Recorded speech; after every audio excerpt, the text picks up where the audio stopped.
Okay. Boker Tov, Shavua Tov, welcome, and welcome to the new Bet Midrash. It's very nice. I mean, Baruch Hashem, there were tefillot here already, but I think it's the first time that we have a formal shiur here. So that's very nice. And may, Be'ezrat Hashem, the light of Torah shine through this room and through this building. It's very appropriate to speak when we inaugurate, when we announce a new Bet Midrash, and to speak about Rabbi Menachem Mendel Schneerson, better known maybe as the Lubavitcher Rebbe, or just the Rebbe for many of his followers. And Rabbi Menachem Mendel Schneerson, I think, is one of the most tough topics that I try to take up till now, and that is for several reasons. One reason is that there is such a wealth of material.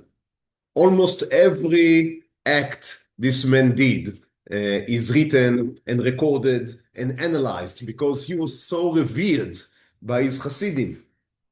And that makes just the amount of written words that one needs to go through before even pretending to be able to give a shiur. That's a very, very difficult work.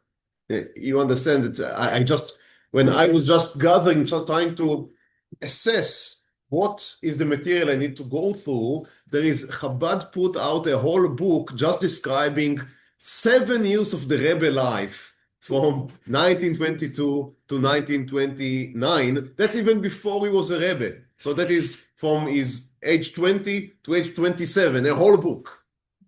And of course, there are his Divrei Torah, more than 40 volumes, some of them in Hebrew, but some of them in Yiddish. So that's much beyond my ability to comprehend. I would speak very, very honestly, and I try to collect whatever I was able to collect in the time I have and in the abilities I have, and hopefully still the story and what I would present would be coherent and hopefully also faithful to the truth at some level. And especially I would try to give his Torah as I mean, again, without being an expert in Chabad, nor in the Lubavitcher Rebbe himself, able to understand.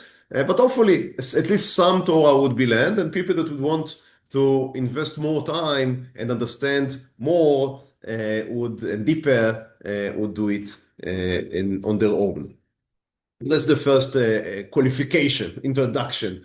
The second introduction is, again, because he was such a revered person, important person, and as happened many times, there are many, not only that everything that he did was recorded, but there are many different versions about different acts. And when someone is so important, then to many people, it's very important what and why exactly he did everything that he did. And that's also a fertile background, you may say, background for different, as I say, expositions, different versions about his life. Again, I'm very far from being expert, so I rely on others that wrote the material. I did my best not to rely only on a geography, which there is a lot of geography. There is a lot of, Baruch Hashem, Chabad were always very good in Hasidic tales, even before the last Lubavitcher Rebbe, and especially about him.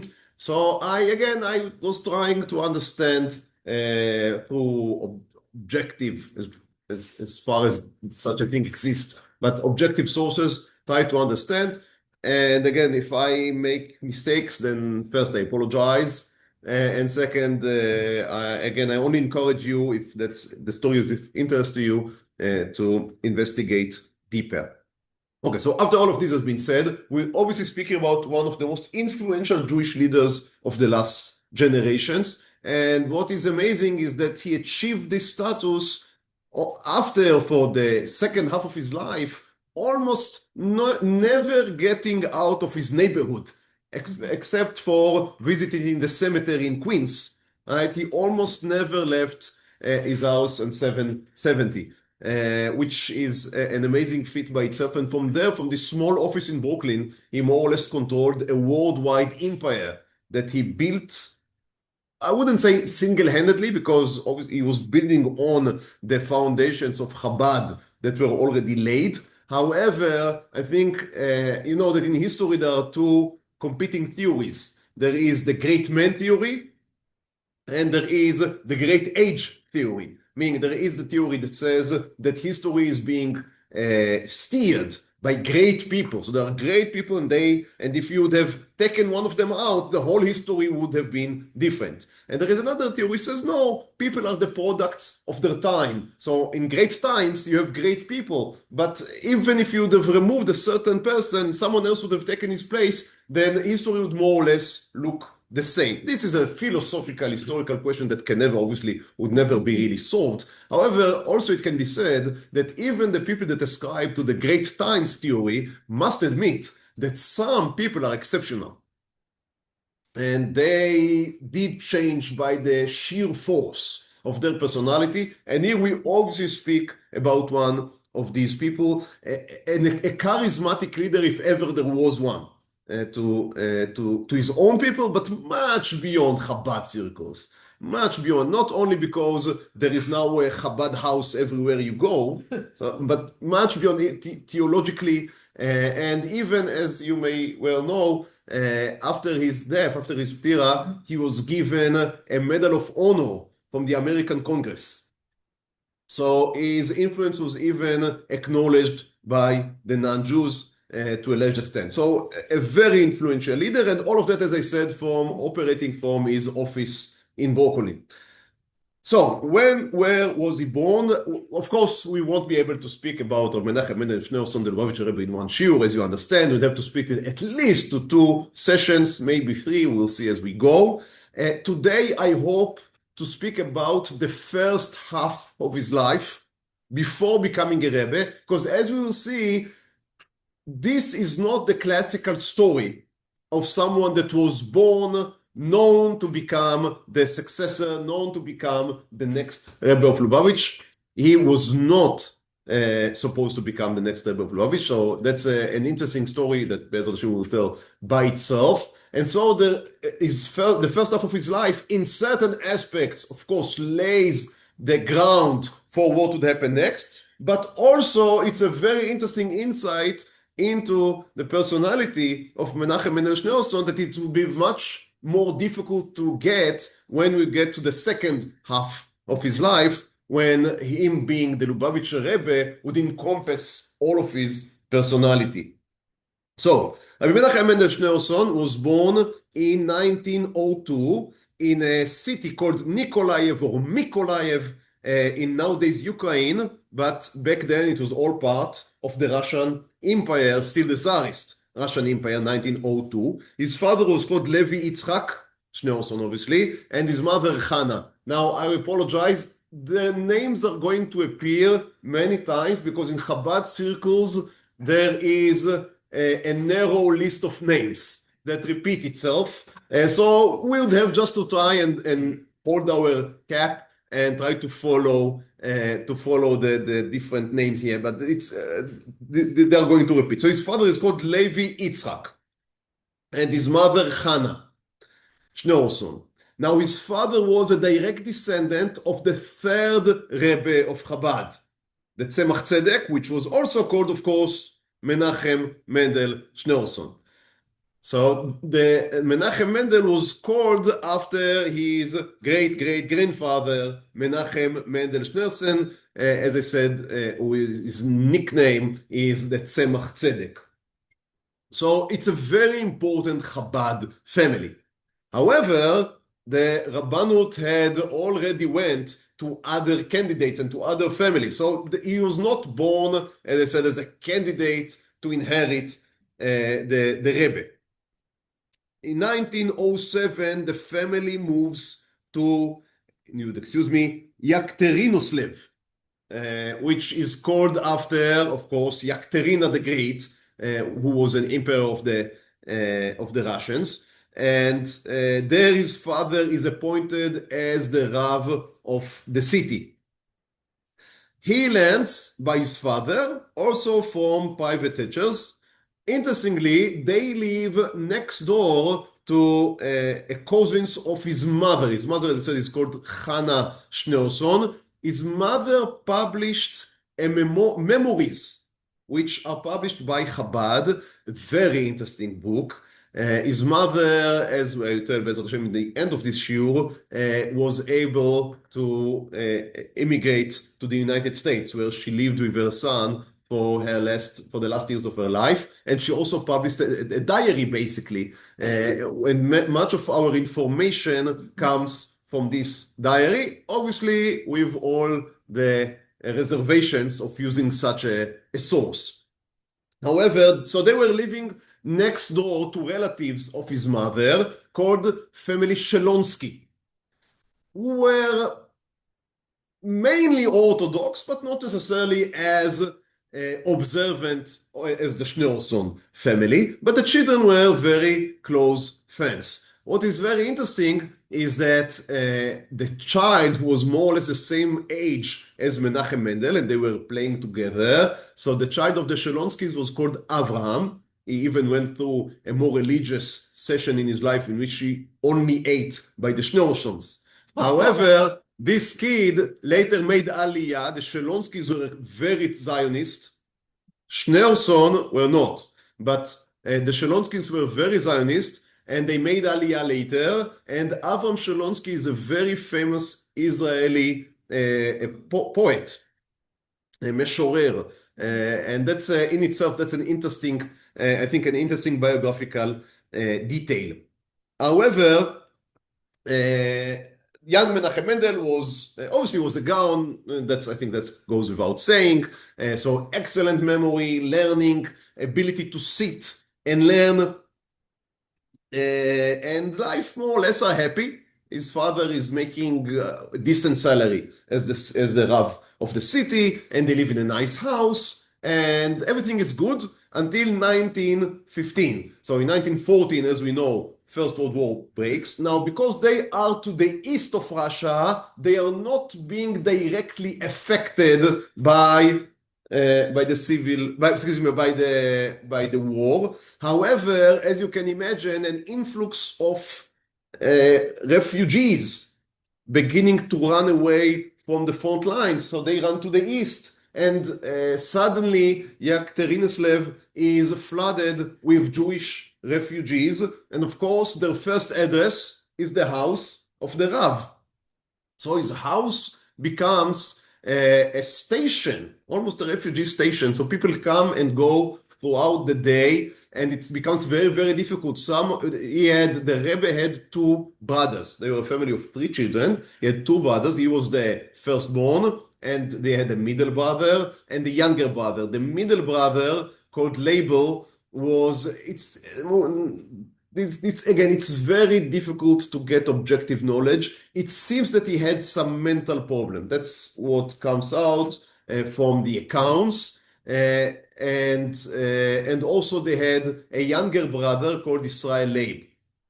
So it seems that both of the younger brothers were taken to sleep by relatives because it was just too noisy. The house was too noisy for young children. But the older Rabbi Menachem Mendel remained in the house and was helping his father. And you may say it was his first experience in a sense of being a Rebbe, of helping other people in trouble and in need. For Russia, the end of the First World War is obviously not the end of the troubles. In a sense, it's only the beginning, because what happens next is the revolution.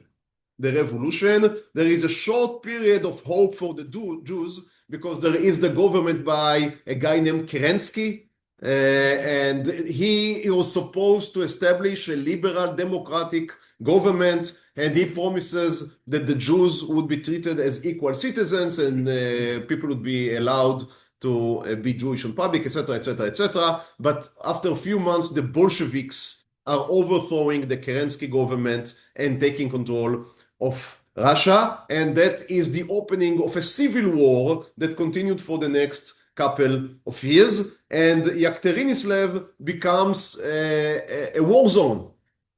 And sometimes what would be later called the forces of the white control it. Sometimes the forces of red control it. As always, with this type of wars in this region of the world, the people that suffer from both sides are the Jews, because they are blamed by each side to cooperate with the other. Now, they did cooperate, because what else can they do? Be slaughtered? It's not their war. But the white, meaning the imperialists, the Tsarist forces, saw them, the Jews, as communists. There were many Jewish that were communists.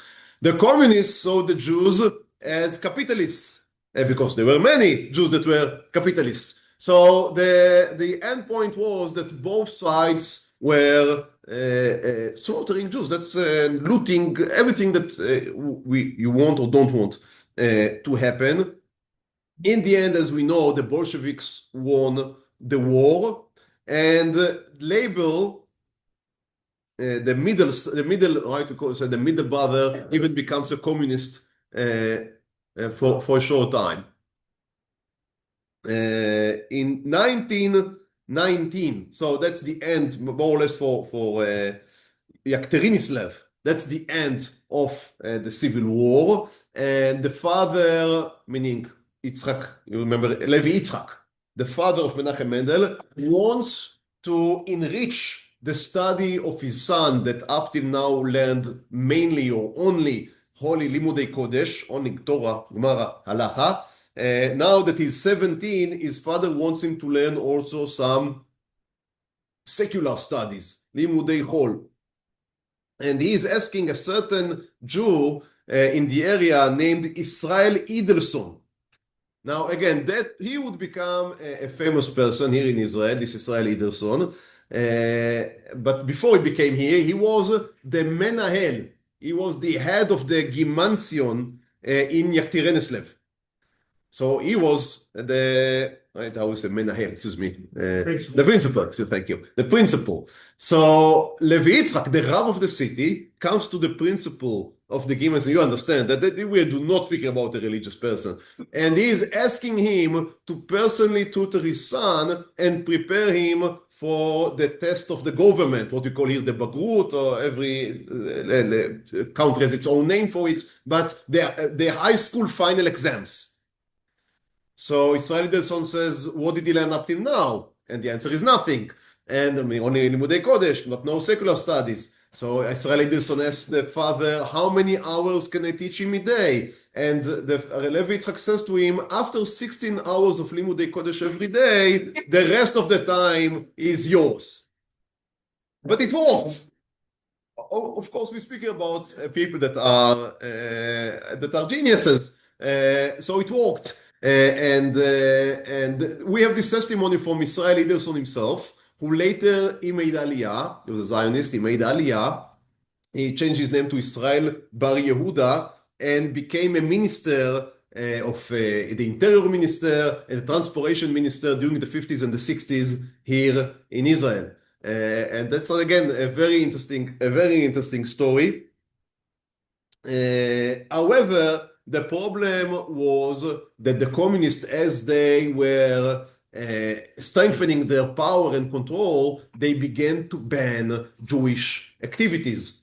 To be fair, they persecuted all religion activities, so not necessarily Jews. Yeah, they were. Yeah, so they gave equal rights to everyone, meaning they gave no rights to no one. Slowly, they were taking away the rights for any, in the beginning was for any public religious activities. So you couldn't teach Torah in a public setting. You were still allowed to teach Torah in your own home. So what many religious Jews did was to hire a private tutor at their own home. But you can understand that's extremely expensive, and money was not something that you could really spare at those very, very difficult days. And that's how lives are being lived. Chabad, as you can understand, Levi Yitzhak was part of the Chabad movement. The head of the Chabad, 1920, becomes the Rebbe of Chabad, is the sixth Rebbe of Chabad, what they usually call the Rebbe Rayatz. So Rayatz is Rabbi Yosef Yitzhak. So not to be confused with Yitzhak Levi or it's Levi Yitzhak. Now it's Yosef Yitzhak. So the Yosef Yitzhak is the Rebbe of Chabad. His father, Reb Shalom Duber, was also the Rebbe, and after his Ptira, Rayatz became the Rebbe, 1920. Now, the Rayatz held that Chabad must not run away from the communists, but take hold to the ground and continue support the Jews, because many of Chabad Rabbanim began to send letters saying we should run away, we are not being allowed to practice our religion. And some of the youth are being, they are being swayed by the communist propaganda, etc. He told them, if we as the Rabbanim would run away, then most simple Jews are not going to leave. People that leave, but people that stay needs our chizuk. They need us to strengthen the Jewish communities. So that is the first roots of what would later be called the shluchim. Because what the Rabbi Rayatz sees is that he needs to make sure that every city in every Jewish settlement in Russia would have a shaluach, a messenger and a missionary of Chabad that would make sure that there is kosher slaughtering, that there is a mikveh, that things are, that Jewish infrastructure is in place in order to support Jewish observance. And he is doing it in a great peril risk to his own life, and it's becoming more and more apparent. However, at that point, he makes an assumption that maybe he was right at the time that he assumed it, but would prove to be wrong. And that is, he assumed that the communists would persecute the public appearance of religion, but they would let the Jews or others to practice religion at their own homes. And that was what the Soviet government at the time saying. We only ban public religion, but we do not ban private religion. So he said, obviously it's persecution, obviously it is difficult, but it is not more difficult than what our forefathers have experienced here in Russia, and we should not run away from this challenge. We must face it. We must rise up to the challenge. Now, it was not only that he was brave. We have to understand, it was, but it's not only that. It was feeding from a very deep ideological conviction.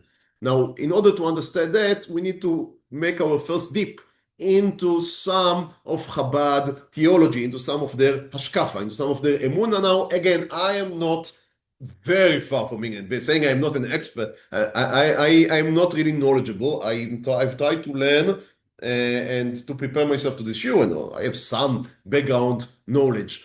But I would explain here a few concepts which are extremely deep, and we would only touch their superficiality. I hope I give enough reservations now, qualifications. So there is, as we may all know, one of the main questions in Jewish theology is about creation. God created the world. The question is, if God is one and he fills everything, then how there is a place for the world to be created? In order to answer that, a concept was given, and is usually it's related to the Ari HaKadosh, Rabbi Yitzhak Luria in Sfat of the 16th century, and that is the concept of Tzimtzum, meaning contraction or withdrawal.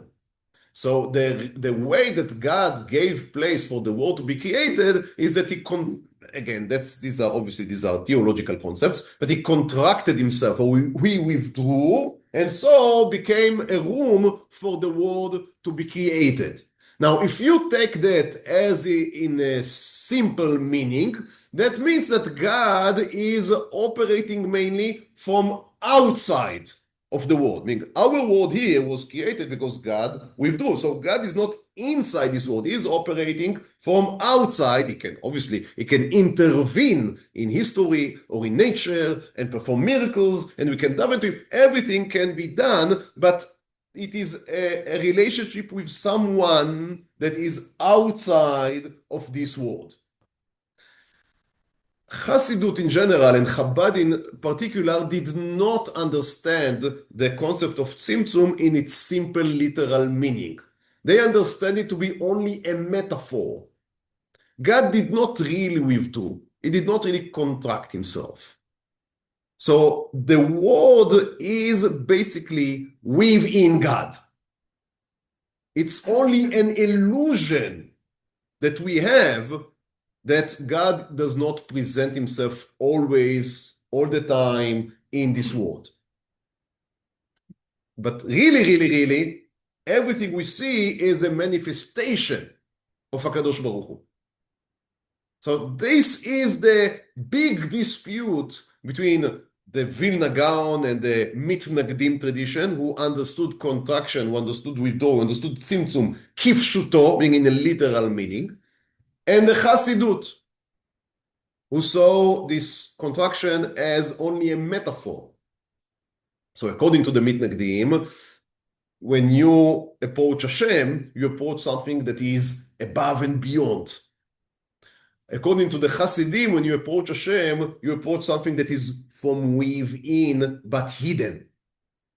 I hope that the difference is clear. Now, after we understand that, the next question is, so why did Hashem had made this contraction? Why this Tzimtzum, this metaphor, this illusion? What is it needed for? So the answer is, in order for Hashem to be a king, you need citizens, right? God, this is the Chabad answer, נתאווה לו דירה בתחתונים. God desired to have a dwelling place in the lower worlds. So in order to have lower worlds, God had to hide himself, because if God presents, there is no low, there is only high. So every time you see that God is hidden, that means that this is a place which requires revelation. You understand? If you are a mitnaged, then if God, it's not that God is hidden, God is not present here, you need to go to a holy place. And in the holy place, in Eretz Israel, in Yerushalayim, in Beit HaMikdash, there is somewhere a point in which you can connect to Hashem. It can be going physically, and it can be, of course, learning Torah. So there are contact points in this world with the world that is beyond, right? That is the basic mitnagdic ideology. I'm diluting it here extremely. But that is the basic thing. So, for example, the Torah is like a gate. It's an access point to the world beyond. But according to Hasidut, you do not have to access a world beyond, because God is here. Right? So that's why you can have farbrengen, you can eat, you can drink, but you can feel Hashem here. You don't need these access points in the Torah or in the holy places. So where does Hashem wants to reveal himself? Again, he doesn't want to reveal himself. He does reveal himself in the Torah, but this is not the point of the word. Right? The goal of this word is not for, now I'm saying something sharp, but it's a Hasidic notion. The point, the end goal of this word is not that Jews would learn Torah. Because Torah is from the world beyond, and the world beyond was here before this world was created. So why to create this world if all that you get to in the end is trying to find the access points back to the worlds above? The world is created in order for God to be revealed even in the places where he is hidden. So you learn Torah in order to understand how to reveal Hashem, how to expose, how to undo the masks and reveal the hidden existence of HaKadosh Baruch Hu in everything. So if it is very dark, it means that there are great lights waiting to be revealed. Otherwise, there is no reason for the existence of the darkness. Why did God create the darkness? Because he wanted to reside in the lower places. So that's an ideology that says, if it is difficult, what does it mean? It means that here lies the great challenge of unmasking the presence of God within the darkness. So says, now we understand, it's not only that he told the people, we need to support each other. Of course he did that. But it's a very deep-seated religious conviction. Hashkafa datit. amuka, right? A deep one, which says if we are not going around looking for challenges and darknesses. We say, Al tevienu lidei nisayon, do not bring us into a trial. But if we face it, if HaKadosh Baruch Hu put us in a certain place, it is not by accident. If we find ourselves challenged, that means that our mission in life, our goal is to expose the lights that are hidden in this darkness, and there must be lights hidden, because without the light, without God, nothing can exist. So if we find ourselves in communist Russia, in what seems to be the heart of darkness, obviously no one knows what would happen in a few years. The heart of darkness would be somewhere else. But as for now, it seems the heart of darkness is right here in communist Russia. That means we need to expose the presence of God directly here to the eyes of the Jews and even to the eyes of the Gentiles. That is the position of the Rebbe Rayatz.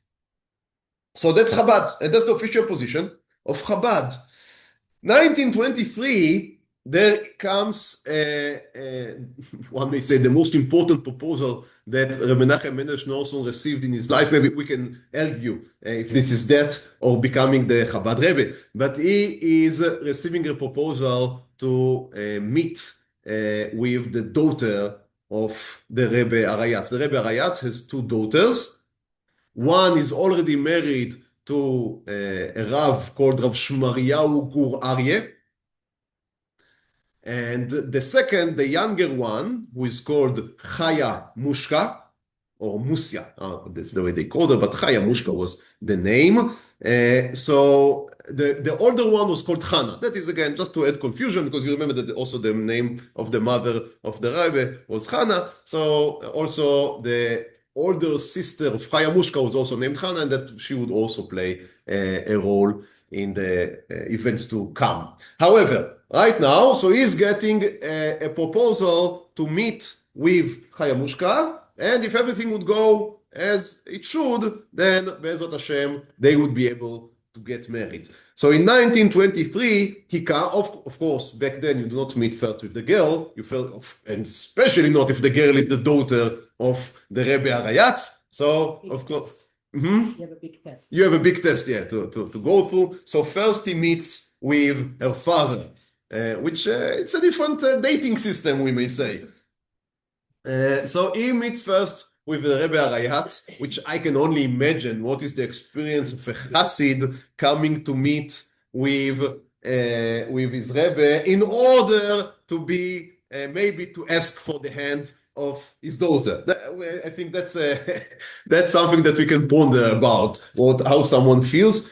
But even the choice is very interesting, because I don't think it was a secret that Rabbi Menachem Mendel was involved also in secular studies. So it's interesting that the Rebbe Rayatz thought that he would make a good candidate. The Rebbe Rayatz himself was extremely opposed to secular studies by his Hasidim. But we have to remember that he is not picking a hair. He is not right now saying, this is the person, this is the man that would replace me. Because everyone believed, right, if you have two daughters, an older one and a younger one, then who would replace you after the Ptira, after 120? Obviously, the older one. Rav Shmariyahu Gur Aryeh he was knowledgeable. He was the assistant of the Rebbe for the last few years, and he would continue to be the assistant to the rest of the Rebbe Rayatz's life. He was involved in all activities of Chabad, so he was a very strong person, and it was assumed naturally that he would be the successor. So what the Rebbe Rayatz is choosing now is like the second man, the second hand. So maybe he thought it would be good that the second person would also have some worldly knowledge. All of these are obviously speculations. We cannot know. What is also very interesting is that usually in these circles, you meet for 3-4 times. It takes a month, for 2 or 3 months is very long, and you get engaged. Then after becoming engaged, sometimes it takes even up to 10 months, even sometimes a year. But the dating, again, this obviously this is an anachronistic term, but I would call it courting, you want? But the courting period would not take more than a few weeks or maybe a few months. Here it took almost 6 years. Yeah, 5 years. Yeah, so that's very unusual, but it seems to be because of the circumstances, as I will explain later. But it remains one of the there are many mysteries that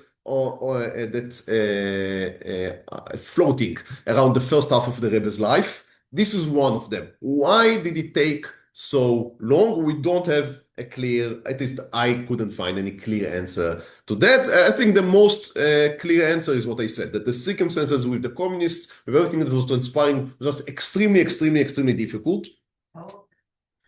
So in 1923, he was 21. Not very young. She was a year older than him. She waited. And she waited. And she waited, yes. It was obvious from the rest of the story. They had a very strong marriage. A very strong marriage. After meeting him, the Rebbe Rayatz decides that he would move from Lubavitch, where he was obviously stationed, he would move to Leningrad. Now, this was an extremely risky move, because this was moving from the countryside to a more larger city, which is more supervised by the communists. But that is because he wanted to sit in the center of the Jewish, you may say, nerve system. He wanted to make sure that he didn't look at the risk to his own persona. The Rebbe writes, as I said, extremely brave, and he had this conviction: you must reveal the light from the darkness, and be the consequences what they may. So he is moving to Leningrad, so again, in the meantime, Menachem Mendel is doing is meeting with Chaya Mushka, and he's also continuing his learning in Leningrad. He begins to go to the university there, listening to lectures. He is more interested, he's not so interested in philosophy, he is interested in the real sciences. So math, astronomy, very interested in astronomy, and in other subjects of that nature. And of course, as I said, all of that after 16 hours or 14 hours, 18 hours, but all of that after devoting the most of his day to Torah study. We have a few notebooks that he wrote at the time, so obviously he was learning. He also began to follow the customs of his future father-in-law. So he begins to write notebooks and lists of minhagim that his father-in-law has, and they would be published later in his life.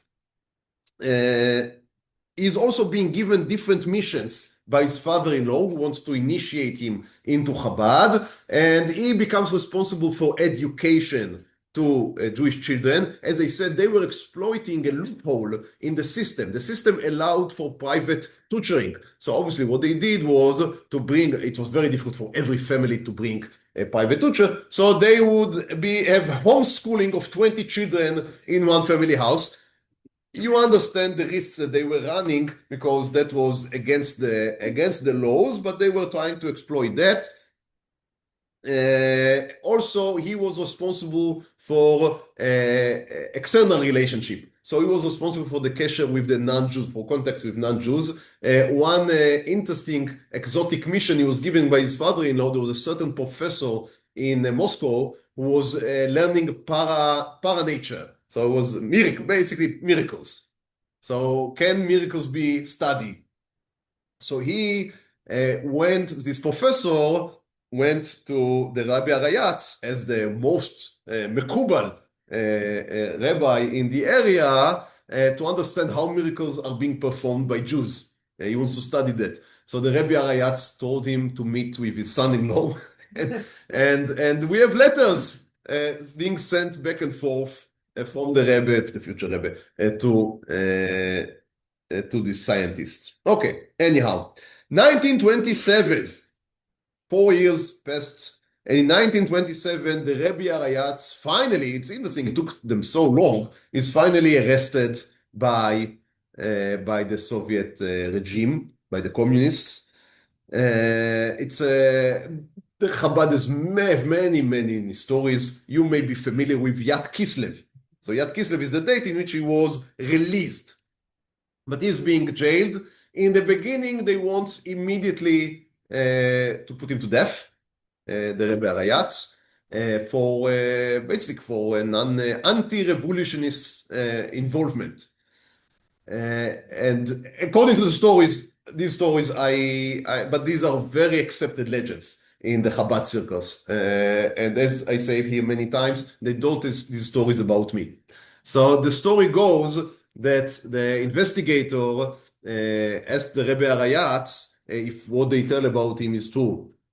Rebbe Rayatz answered whatever he answered, and then they say that the investigator had shown him a gun and told him, you know, many people change their principal positions after being shown this toy. And the Rebbe answered him that for people that have only one word and many gods, then this toy is dangerous. But for people with one God and two words, they are not being impressed with this toy. And they say that the investigator that was this answer gave him, I guess that he threatened many people in the past, and no one never answered in such bravery. So that make him take a step back. At the meantime, the Hasidim were putting as much pressure as they could on the Soviet regime I don't think that in the beginning they thought they would be able to release the Rebbe, but at least to somehow sweeten the death order, and they were able even to reach Jews in the United States and put pressure from there and from Latvia, and in the end, after the international pressure, the Soviets backed down. They understood that it would be more costly for them to murder the Rebbe, so they preferred. In the beginning, they exiled him. He was about 7 days in a certain city in exile, and then they decided to completely release him. Of course, according to Chabadic law, he had to go through this exile in this city, because there were a few Jews there and a few lights that he needed to collect. So he moves through there, and then he returns to Leningrad. However, it is clear that he cannot stay in the Soviet Union, because he would be, the next time that he would be arrested, they would just move quickly before international pressure would be able to be built. So it is clear that the Rebbe Rayatz, together with all of his family, has to leave the Soviet Union. And they make the preparations. Rabbi Menachem Mendel returns for the last time to Yekaterinoslev, right, where his parents are. Now, of course, the name Yekaterina is not a trendy name anymore in the Soviet Union, so they change it to Dnepropetrovsk. Thank you. The Dnieper, that's right. The Dnieper is the name of the river, and Petrovsk is the name of a general of the Communist Party. So that's how they reached this name. Nowadays, they just call it the Dnieper. They removed the Ukrainians, as you can imagine. They threw out the name of Petrovsky, and they remained with the Dnieper. Okay, so he goes there to the city. He meets with his parents, and that would be the last time he saw his father. His mother, as I said, later emigrated to the States, but with his father, that was his last meeting. And then he reunites with his fiancée. I don't know what was the exact title here, but with let's say fiancé. So he reunites with his fiancé and the family of the Rebbe Rayatz, and they cross the border to Riga, Latvia. And here happens again a very interesting thing. The Rayatz, as I said, is a very conservative approach. And he opposed any secular learning. He opposed it before, but now after he saw what is happening with the Evsektia and with the Jews that are being swayed by the communists, he is very much against any contact with the outer world. You should stay in yeshiva and just learn Torah and keep to yourself as long as you can. That's his approach. However, his future son-in-law he sits in Riga for only a very short time, few months, decides that he has nothing to do there, and he moves to Berlin in order to learn in the university in Berlin, and he's being financed by his father-in-law, his future father-in-law. So again, that's very interesting, and it's one of the mysteries. We don't have a clear answer what exactly was that he was planning to do. It's almost true. He wanted to be an engineer. I think that we can say for sure. He wanted to be an engineer. Why wouldn't he, after being offered to marry with the Rebbe's daughter, and obviously we know it from personal letters, the Rebbe wanted him to take some rabbinical position. So why was it that he insisted on becoming a civil, not a civil, but electrical engineer, but a civil position, a layman position? It's very difficult to answer, and maybe just that's what he wanted to do. Again, from future events, it seems he was a private person, very private person, and he didn't see himself as taking a public role. It's mind-boggling, right? Because he, as I said, he's one of the most important leaders, influential leaders of the 20th century of the Jewish world. So saying that he was a very private person, they didn't want to take a public role, seems to be almost a contradiction. But this is how life are. So he's going to Berlin and studies there. Now, he couldn't enroll just into the university because they didn't accept, or maybe he didn't had his Teudat Bagrut, right, his diploma of his high school diploma from Yaktir Islev. So he has, in order to enroll to the university, he has to enroll to the rabbinical seminary of Rabbi Hiltzheimer. So he goes and he takes the test. The Sridei Esh, Rabbi Weinberg, Rabbi Yaakov Weinberg, gives him the test, and he is choosing. He's coming to the test, and Rabbi Yaakov Weinberg asks him, "What do you want the exam to be on?" So Rabbi Menachem Mendel tells him, "One of the books that you wrote." And they say he learned it in one night, and he takes the exam. And obviously, Rabbi Weinberg is very impressed with the abilities of the young student. But it seems that Rabbi Menachem Mendel is not interested to sit in the shiurim in the rabbinical seminary. He feels that he has enough Torah from his own rabbis. Obviously, he wants to continue to learn, but not in the method of the rabbinical seminary. There is a dispute if he maybe attended one or two shiurim. Even when he attended, he only sat back in the back of the class. As you can imagine, these are very political loaded questions. If the Rebbe went into one of the lectures in the rabbinical seminary, for you it may have zero interest, but for Chabad, that's a major question. So I don't think we can know the truth. Be it as it may, one thing is obvious: he didn't enroll into the rabbinical seminary in order to be to have a rabbinic ordination from them. That didn't interest him. He only wanted to be registered there because if you're registered there, you are allowed to enroll to the Berlin University. So that's interesting. So being enrolled into yeshiva in order to get your foot into the university.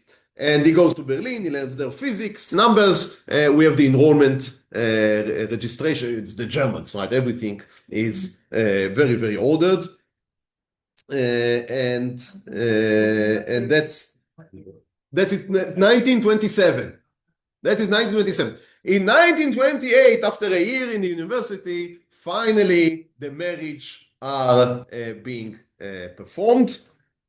And his parents cannot come, which again, I think that's part of the reason why it was delayed so much. Maybe they thought that if they would wait a little, maybe the parents would be able to come. Also, there was a problem of money. The Rebbe Rayatz, his Hasidim were helping him, but most of them were stuck in Soviet Russia. They were not able to send him Pidionot or the other type of the regular money transformation, the transfers that would enable a Rebbe to act as a Rebbe. So life were not so simple. In the end, in 1928, I guess they figured out that whatever there is, that's what there is. And they made a Chatuna. The Chatuna was in Warsaw. because you have to understand, it's still the daughter of the Rebbe of Chabad.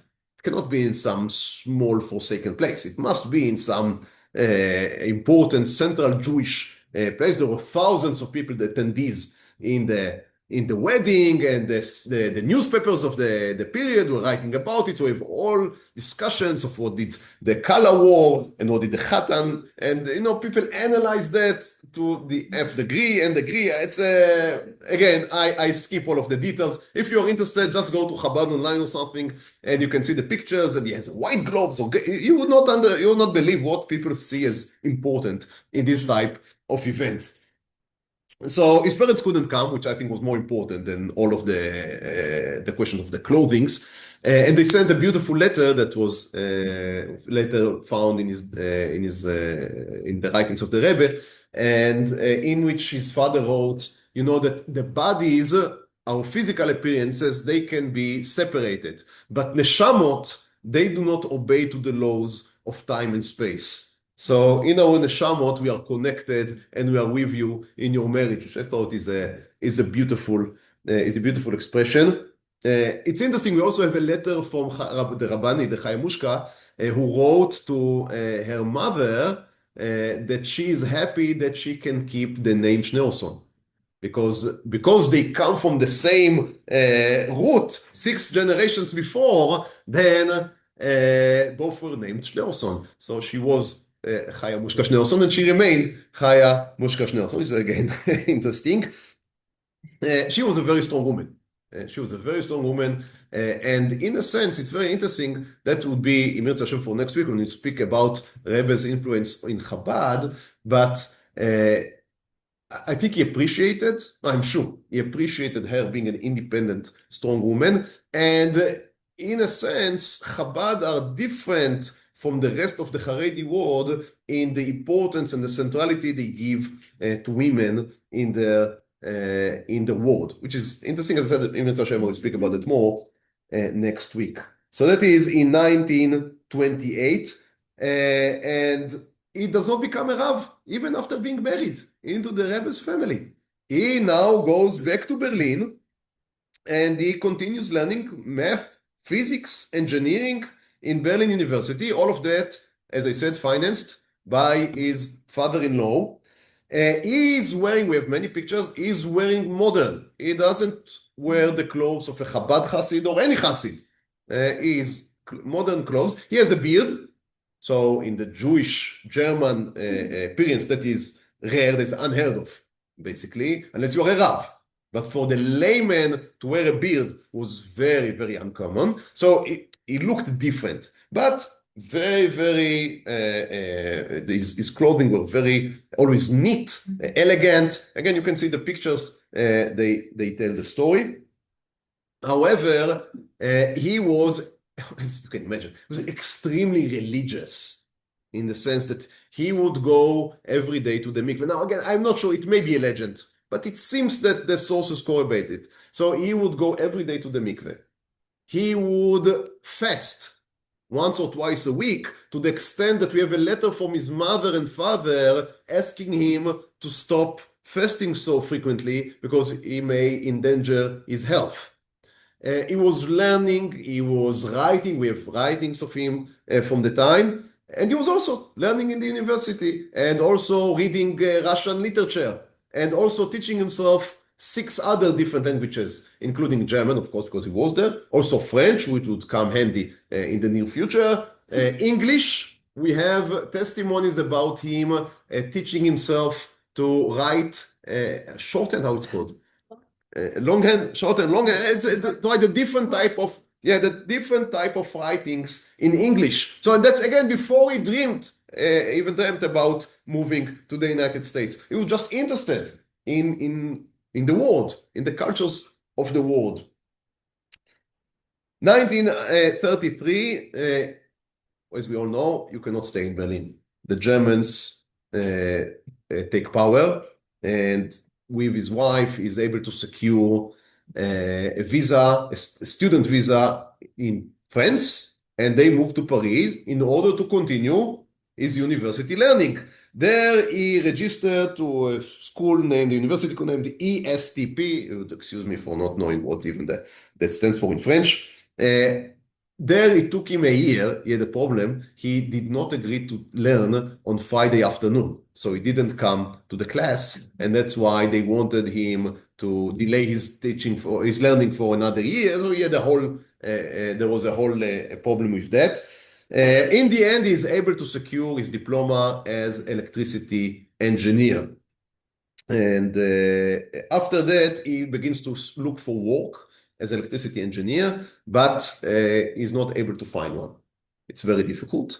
He registered himself in the phone book of Paris. It seems that back then, at least, you would register yourself also with your position. What is your profession? So he wrote himself not as a Rav, but as an electricity engineer, which again would play an interesting role later in the story. His father-in-law continues to try to convince him to take. There are different rabbinical positions open in Paris, in other places. Become a Rav. He's not interested. He's not interested. Chaya Bushka also learns in university at the same time. As I said, independent woman. She learns in a place called the University Foreign Institute, meaning the Institution of University for Foreigners.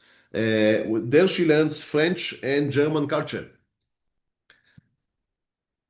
Our time is almost up, and we are up to maybe one of the most interesting parts of the story, which, of course, 1939, the break of the Second World War. So I think that in order to tell the story and give it the share that it's due, we would wait with the continuation of the story, Bezat Hashem, to next week. And if that would mean that we have to have 3 sessions then let that be. Thank you so much, and may you have a good week. Wow.